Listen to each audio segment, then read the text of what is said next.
Thanks for joining us for another installment of Before You Go. Today's segment is entitled The Secrets We Keep. This is part of our Breaking Pathology series, which features health and wellness tutorials for African Americans in search of emotional freedom. And again, today's segment is called The Secrets We Keep. We're going to be reviewing the recent Janet Jackson Lifetime TV docu-series. Before we get started, go ahead and like and subscribe. Feel free to comment after watching the video. Let us know what you think and what you may want to see in a future segment. And also, before we get started, I'm going to go ahead and put up the copyright disclaimer under Section 107 of the Copyright Act. We're going to be using some pictures and still shots from the Lifetime series that I just mentioned, and we're going to be using it for educational purposes, for commentary, news reporting, and constructive criticism. Now, I just want to start by saying Janet Jackson is certainly an icon. She's an icon living, not just in the African American community, but worldwide. She has broken so many records and so many barriers throughout her 45-year career. And just to go over a few of her accomplishments, she had 10 number one hits. She had 7 number one albums on the Billboard 200. She was inducted into the Rock and Roll Hall of Fame, and she had a record setting streak of 18 consecutive top hits.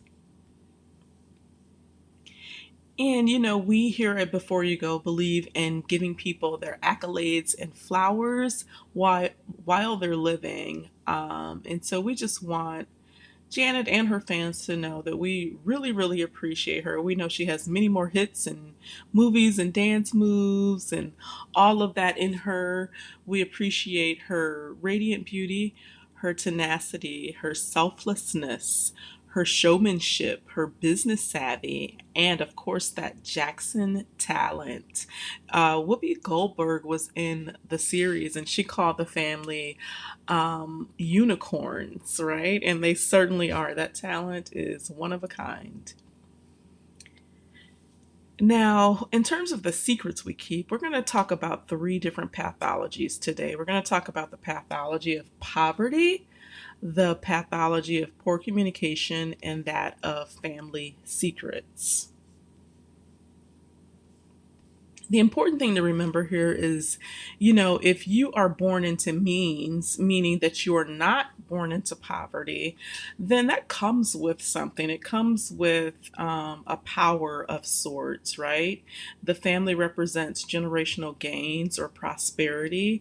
It may represent wealth, power, and influence. And if you're born into poverty, it's the exact opposite. And so again, the documentary starts in Gary, Indiana, where Janet and her brothers and sisters were born. They show a 670 square foot house. It was just a 2 bedroom house where 11 people lived. So it was 9 brothers and sisters, and Joseph and Catherine, the mom and dad.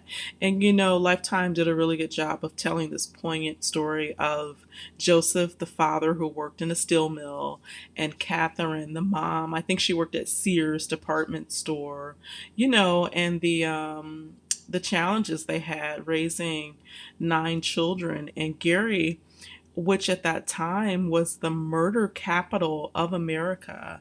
And one of the brothers, Tito, I think it was, said, they felt bad for some of their neighbors and neighborhood kids who maybe didn't have enough food and things like that. But he said he didn't know that he was just in the same shoes or the same boat as they were. And so you see here the house at 2300 Jackson Street and a photo of them, back in the early, I would imagine this would have been like the mid or early 60s. And during the docuseries, Catherine said, life in the house in Indiana wasn't easy. And we certainly can imagine that. And comparing that to modern day statistics about poverty and median household income, we still are far behind some of our counterparts. But, we have to celebrate the small wins. So if you look at this graphic here, it shows that, 20 from 2000 to 2019, almost 20 years, we have made some gains. We our median income is about 46,000 as compared to 98,000 for Asians and a little bit lower for whites and Hispanics. But the good news is that the median household income increased by 10.6% for Asians, but we were not far behind. We increased at 8.5%. So, again, celebrating those small wins. Now, we know that it is incredibly hard to break that cycle of poverty, and Joseph did that. He had a plan, and his plan was to capitalize off of the talent of his children. And so that's part of getting out of that cycle is having a plan. And so Joseph and Catherine did that. Now, when we talk about this cycle of poverty, the pathology of poverty, it's important to note that survival plays a big role. And in fact, people who are in this poverty stricken cycle, they are in a constant state of survival, meaning that they can only think about the basics, right? Food, shelter, clothing, transportation. So they're always in survival mode. And the weird thing about this is even once they are out of poverty, right? They still have an emotional issue with survival. And so they can find themselves in survival mode for a very long time, if not a lifetime. And, in terms of survival mode, the only way to really get out of that, again, you can work and you can save and plan and do all those tangible things. But the only way to get out of that state of mind is to do the work, right? Or know how to do the work. If you don't know how to do the work, that's what a therapist is for. And you see these families, I'm sure you know of them, or you may be part of a family that operates in survival mode, meaning, you know, it's a dysfunctional family, but when there's a crisis, when somebody, is sick or God forbid dies or, needs money or something like that, the family is able to come together. But then shortly thereafter, they go right back to the dysfunction. So that's a good sign that, your family's in survival mode if that is taking place. Now, we not only talk about the problems, we also talk about breaking those pathologies. And so, one of the ways that you can break the pathology of poverty, as Joseph and Catherine did, is to, like I said before, to come up with a plan. And so his plan was pretty obvious. But when you talk about Janet, she also had, plans. She's able to make these very lucrative business deals, I'm sure with the help of someone, but she's still able to do it. And in the docuseries, she talked about her deal with Coca-Cola that she ended up losing due to presumably because of the issue that was going on with her brother in court. But she has made many, many lucrative deals over the 45 years. And you can even include, she had her baby at, I think it was age 50, but she was married to a billionaire. And so she has secured her baby's future by doing that type of planning as well. The second thing you can do to break the pathology of poverty is to do the work. And again, I mentioned doing the work in terms of emotional work by having a counselor, a psychiatrist, or psychologist. But you can also do some very physical work, meaning learning to budget, learning to plan your bills, things like that. And there's tons of information online if you don't know how to do that. Even you can find someone at your bank that will help you set those sort of things up. And a lot of the apps now, help you budget uh, through just that technology. So you really don't even need a human being anymore. But the important thing about doing the work is, look back at your habits, those bad habits that you may have, obtained over the years, and replace those with good, healthy ones. I know it sounds easy, but we have to know what our bad habits are, and we have to know what replacement behaviors we need. So just do a little bit of thinking and work in terms of that. And then there's this sort of dynamic that happens when you are in poverty for a long time, and it is the inability to effectively communicate. And one of the theories about that is, families, if they're working all the time, if they're just trying to make ends meet, they don't really have a lot of time to talk about, anything. They don't have time to invest in good two-way communication or or interpersonal communication. That's just not part of what they're doing in survival mode. But that whole communication piece is really important. Now, you might say, well, how do I know if my family has good communication or not? Well, given our current status with social media and using cell phones all the time, you probably have a really good idea. But some signs that you guys have poor communication might be yelling or silence, either one, holding grudges, blaming, a history of using threats and ultimatums, calling people bad as opposed to the bad behavior, and of course, causing physical or emotional harm. Those are all signs of poor communication. And the biggest sign is keeping secrets. And we're going to talk about that in a second. Keeping secrets. And so in this documentary, we see that Janet had quite a few secrets over the years. Some of them we knew about. The first secret was the secret marriage, according to her sister Rebe, to the singer. He was in a family, the DeBarges. She married James DeBarge in the 80s. And again, according to Rebe, that was a big secret.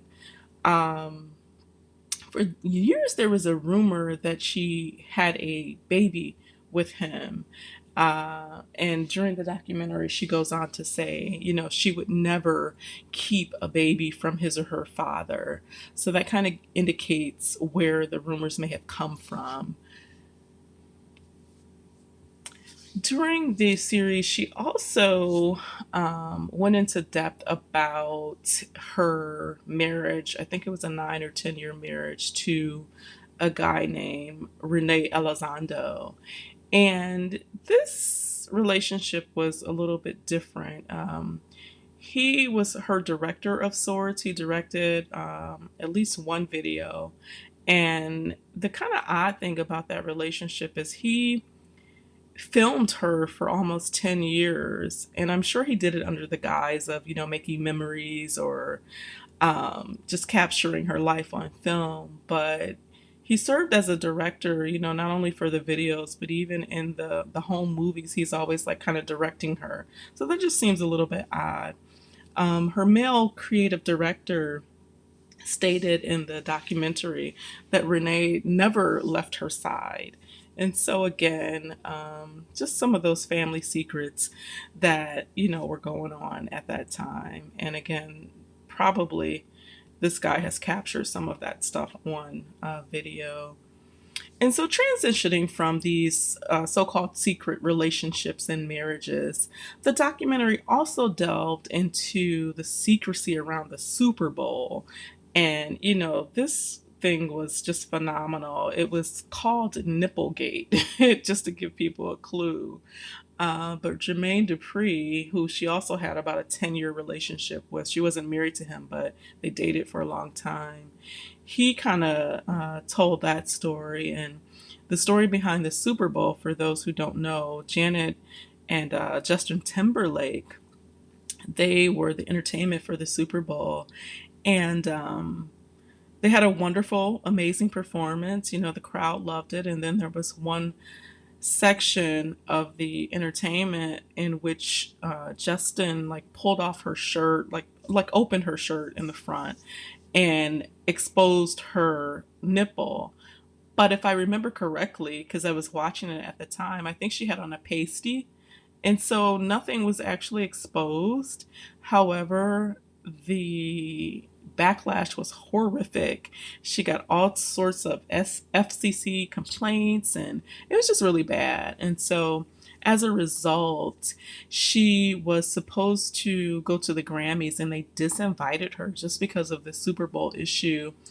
Um, there were rumors also that she had been allegedly blackballed by one of the major networks, and there was even some stuff in the documentary about MTV and VH1, I believe, not being able to play her music, and so it was a kind of a big deal. But again, as a result, Jermaine Dupri, who was on the Grammy board at that time, he went ahead and resigned because of that.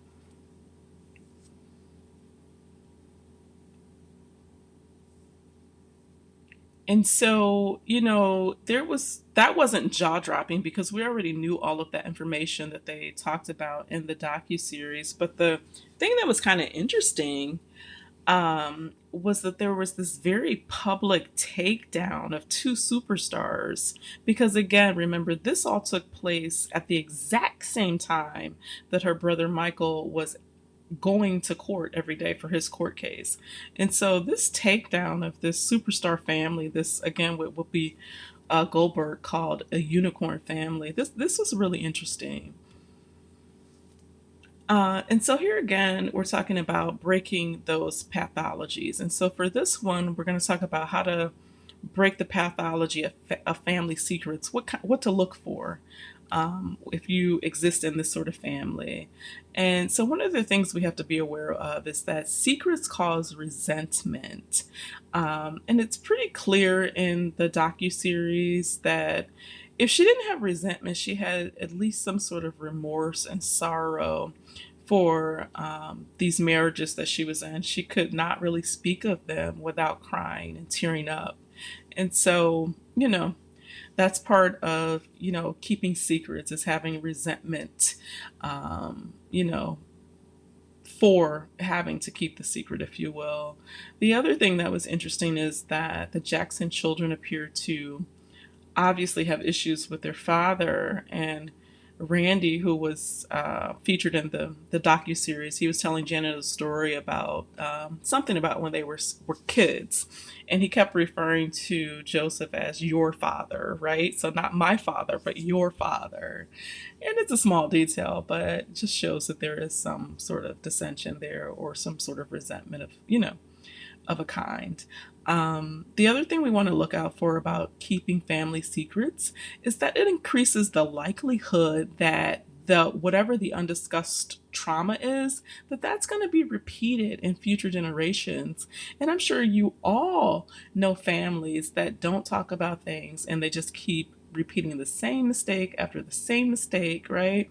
Or they're the same atrocities committed generation after generation.